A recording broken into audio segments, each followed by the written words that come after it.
I'm Angelina and welcome to my kitchen. I've started my olive oil warming up so that I could saute some onions for the dish that we're going to be making today, which is pasta al forno, or pasta baked in the oven. So the olive oil is warming up. I'm just going to add my onion and I'm going to let it wilt.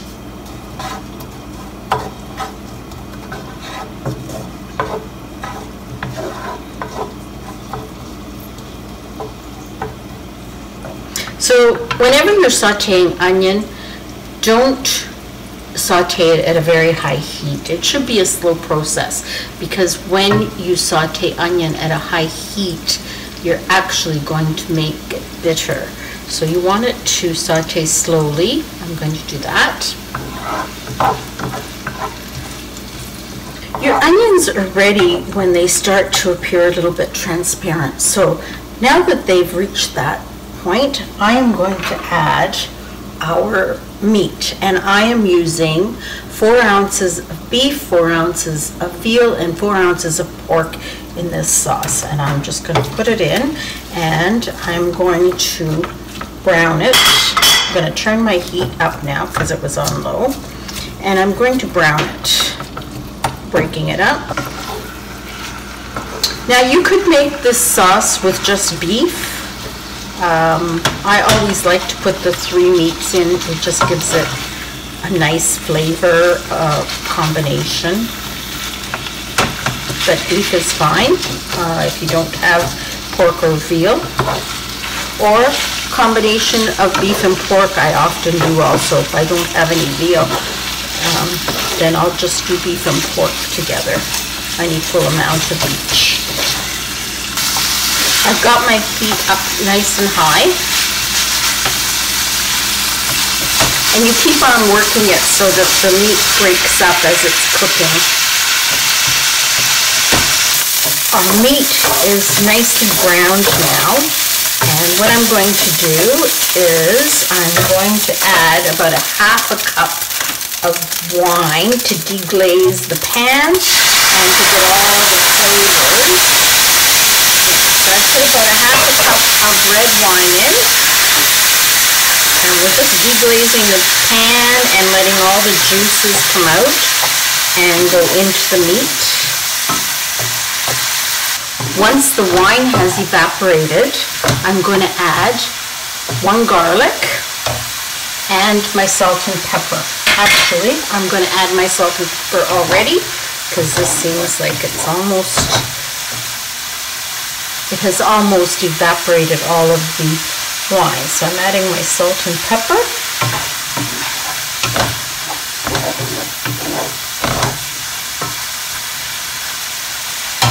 You can always add more salt and pepper after the sauce is cooked and you get a chance to give it a taste, and if you need to add more, you can do it afterwards. I like to do it at this point so that my meat ends up getting some of the salt into it and the flavoring. And then our garlic.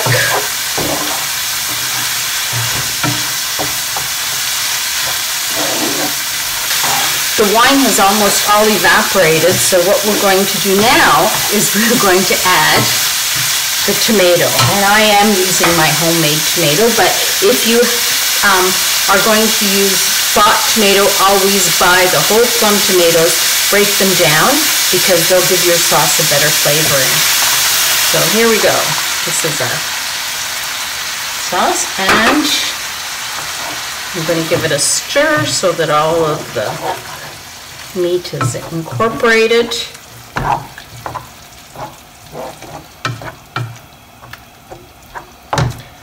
Now we want this to cook for about 3/4 of an hour to an hour. So what I'm going to do is I am going to put a full jar of water into the sauce so that it will be able to cook, and as it cooks the water will evaporate out and we will have a nice sauce. It's not quite a full jar, but I'm going to put this much in, and there we go. Now we give it a stir and let it cook. That jar of tomato that I put in had fresh basil in it when I made it. So there's now basil in here from the tomato. And I will add more fresh basil and parsley. Add any more.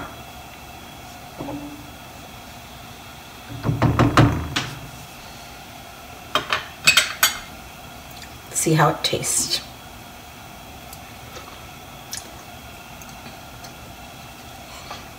I can already taste the flavoring in it.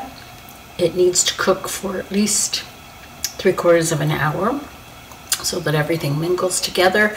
And our sauce has reduced after about an hour of cooking, and it's perfect right now. The consistency is perfect for what we want to do. So we're just going to go and get our pasta cooked. So I'm going to put a tablespoon of salt into our boiling water. And I'm going to add the rigatoni. These are small rigatoni, they're not the big ones. Perfect size.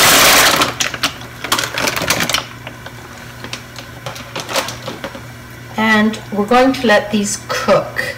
And they take about 13 minutes to cook. It's now ready for us to put it together with all our other ingredients. So our sauce has cooked and it is perfect. And what I'm going to do is I'm just going to take some of the sauce and I'm going to mix the pasta together with the sauce.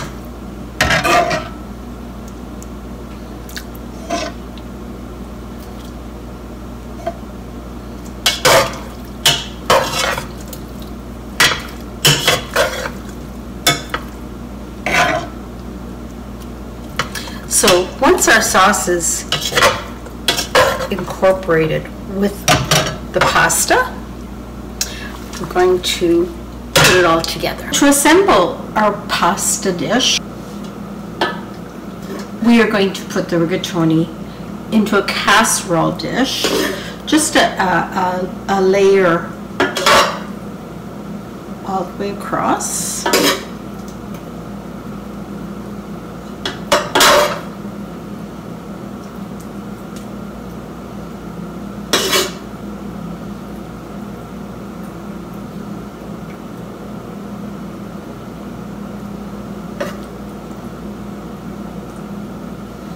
And then we are going to take and we are going to use mozzarella, and we're just going to cover all of the pasta with the mozzarella. Now I have prepared, I think this is about 8 ounces for this 1 pound of pasta. And I'm then going to take and I'm going to sprinkle some Parmesan cheese.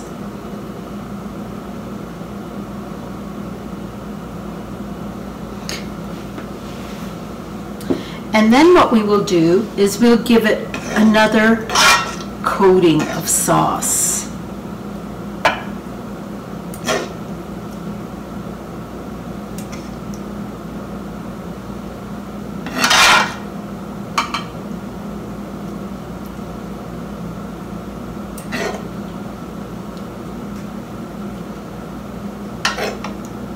We'll go back to putting another layer of pasta.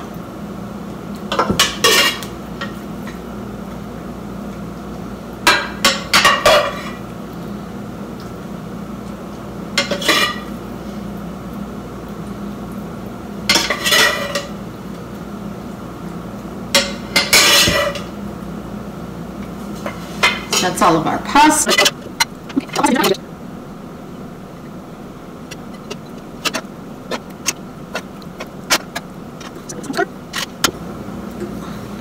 Just sprinkle a little bit of this on top, just for color.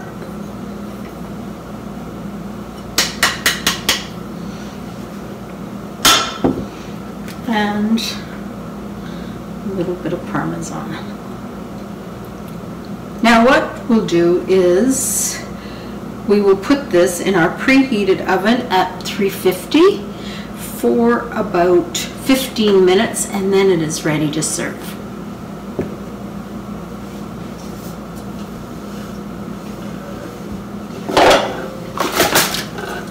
Our last step is to cover the dish with foil wrap. So I'm going to cut a nice big piece.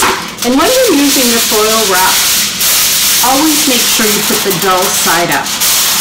You don't want the shiny side up because it reflects the heat away. So you always put the dull side. Okay, so we're ready to go into the oven, and in 15 minutes this will be ready to serve. As you see, it's all nice and melted together. So I'm going to plate some and try it.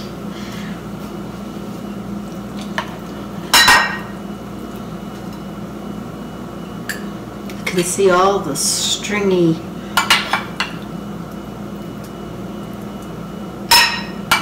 mozzarella.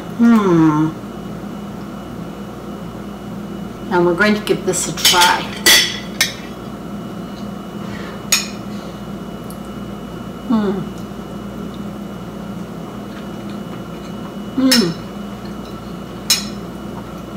With a glass of wine, this is excellent. Give it a try.